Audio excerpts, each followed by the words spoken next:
Okay, so we left off here at Tianming, or the Mandate of Heaven. Now, the Mandate of Heaven, remember, it's this idea of the ability to rule. Certain things must happen in order for you to continue ruling as well, or to be able to rule.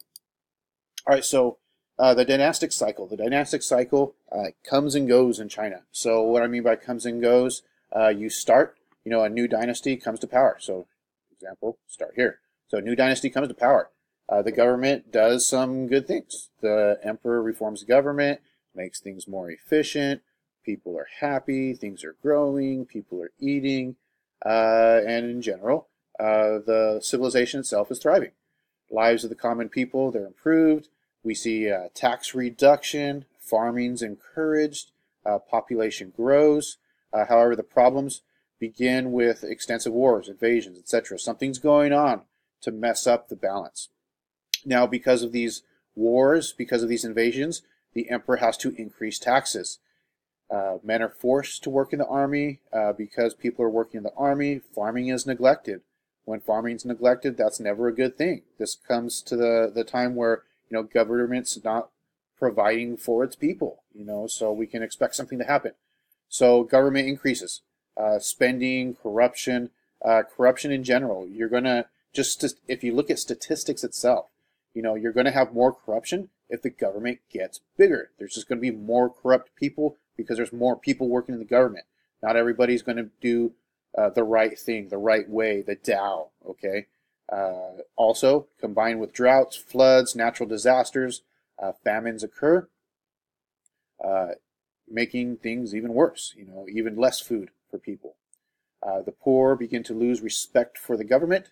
When this happens, any type of rebel groups, they're going to band with them. They're going to join up with these rebels. They're going to attack their landlords. Just like in medieval Europe, we do see kind of a vassal system in China as well. So because of this, these people they're joining the rebels, they're attacking their landlords, they're replacing their landlords with that rebel leader, and it spirals out of control. Then the rebels themselves they band together, they find one strong leader, typically someone who's fair, someone who's very powerful, very strong, and they attack the emperor. Emperor is defeated, and boom, it starts all over again. Okay, so this is what we see typically in China. Something's going to happen where the dynasty is going to lose its power. It gets replaced for a while. Everything's going to be good, but then it just all falls apart. All right, xiao, or filial piety. This means simply respect your elders. This is really the beginning of Confucianism, and if we think about it, early China, we have this idea of a religion, somewhat of a religion, not really a name for it, but it's ancestor worship. So part of this ancestor worship, you respect your elders. So for filial piety, it's the duty of you or the individual to subordinate your own needs for the people who are higher than you. And the people who are higher than you are older males. Remember, I talked about China being a very male dominated society. So when we talk about filial piety, of course, you're going to subordinate your own needs for your elders. So respect your elders. And we're really talking about male elders. All right, so Confucius really did promote these ideas, and this is a hierarchy of society. Every society has some type of hierarchy, whether it's more of a naturalized type of hierarchy or instituted, either by the state, by culture, whatever. All right, so Confucius, 551 to 479 BCE, so before Common Era, so very early in Chinese history. He was born in the feudal state of Liu. He became a teacher and he was an editor of books. Okay, so he was a teacher. So he came up with this idea of the 5 principal relationships. So number 1, we got ruler subject. So the subject subordinates their needs for the ruler. Then you got son father. Then you got wife husband, older brother, older friend, younger friend. Now, when we throw the sexes in the mix of this, it gets a little complicated. So if we look at the 5 principal relationships, younger children, are going to subordinate their needs, of course, to the mother. However, as that, and I'm talking to the perspective of male children, they're going to subordinate their needs to their mother early on. However, as time progresses, that changes. Okay, time as far as the child getting older, then the mother is going to definitely subordinate their needs to the son, and even very early on, this will happen.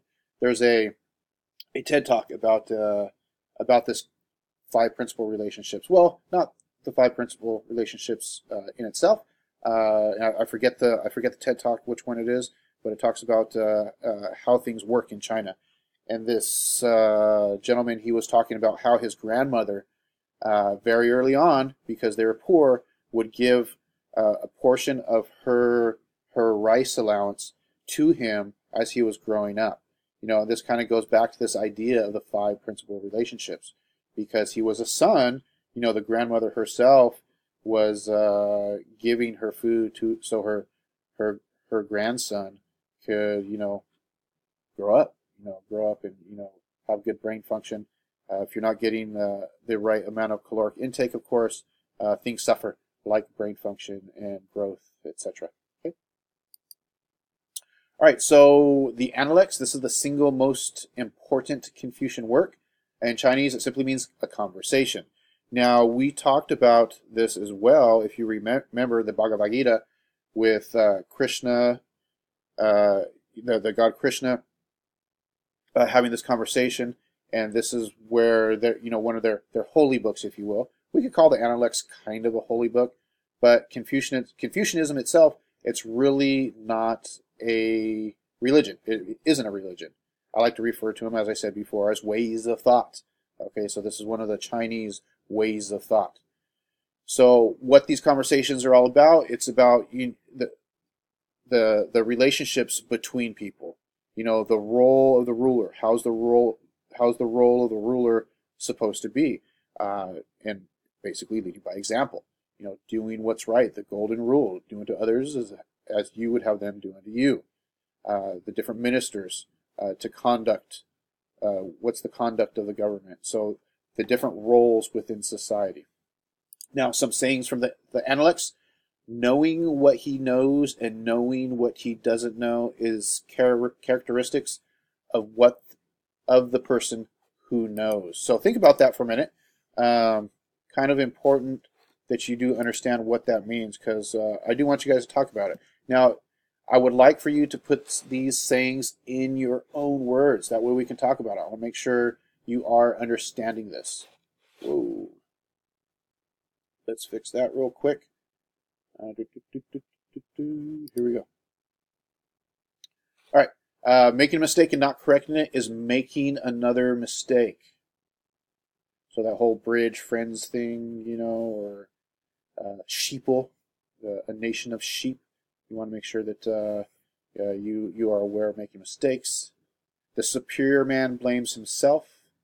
The inferior man blames others. What does that mean? To go too far is as wrong as to fall short. So to go too far is as wrong as to fall short. Now remember, put those in your own words. All right, so we did just finish talking about India. So let's talk about the differences in culture. So top in society, in India anyways, we look to the Brahmins. Remember, this is the religious caste, the priests, if you will, in China. And remember, this kind of ties to this idea of not really a religion in China, but more of a way of thought. And of course, at this point anyways, would be, if it's a way of thought, the highest, as far as hierarchy is concerned, is the scholars, okay, the gentry, if you will. Second, the Kshatriyas, India, of course, this was the warrior caste, typically the leaders as well. In China, it would be the peasants. Now, this is where things become different, okay? So you have the warrior caste for India, and for China, you have peasants. Okay, so that's kind of different. Usually we don't see peasants or the people who grow food as being higher. So if we look right here, it would be the Vaisyas and the peasants. Okay, some would argue the Shudras, but the Vaisyas are growing food. These are also artisans. These are also merchants. They're all kind of shoved into each other. Shudras, remember, these are more servants. So peasants, servants, I mean, that would fall in there also, I guess. Then artisans, and then merchants. So, but it makes sense if you think about it. So, for example, peasants grow the food. Guess what happens if you don't eat, folks?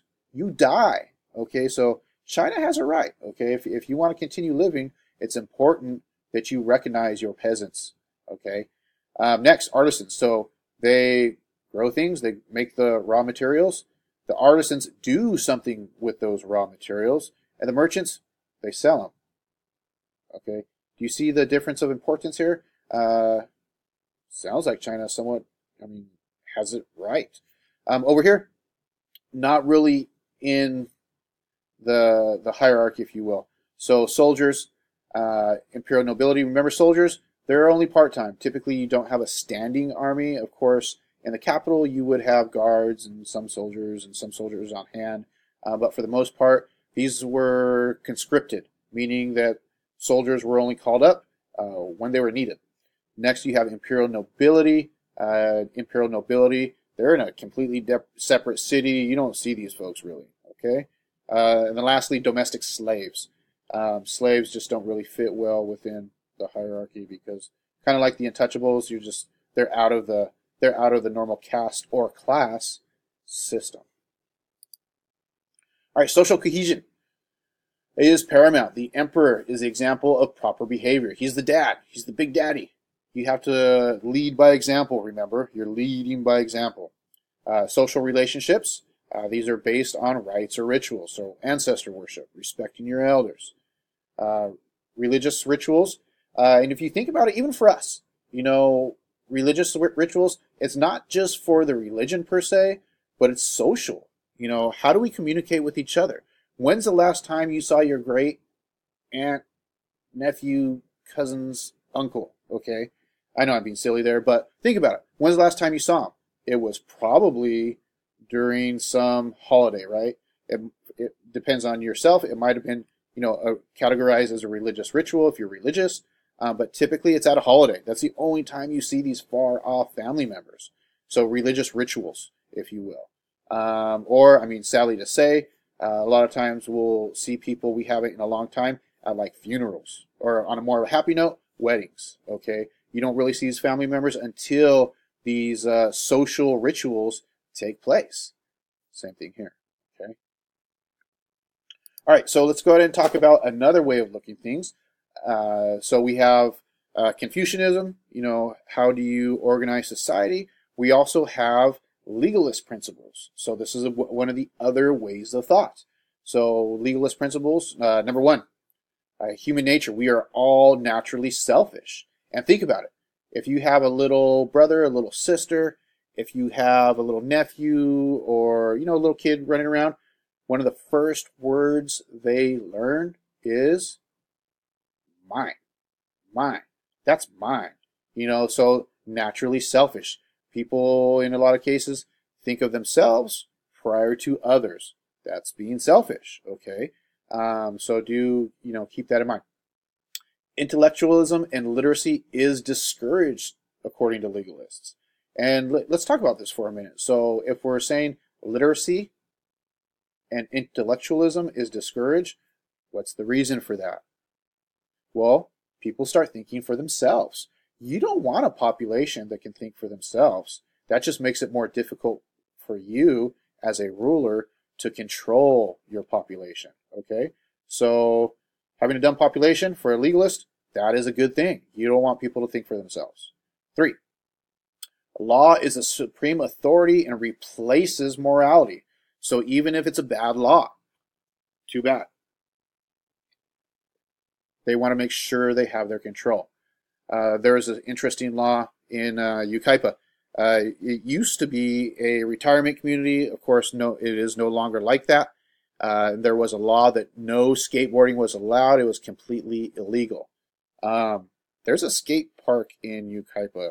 So everybody who's at the skate park now is doing the wrong thing. Yeah, exactly. It doesn't make sense.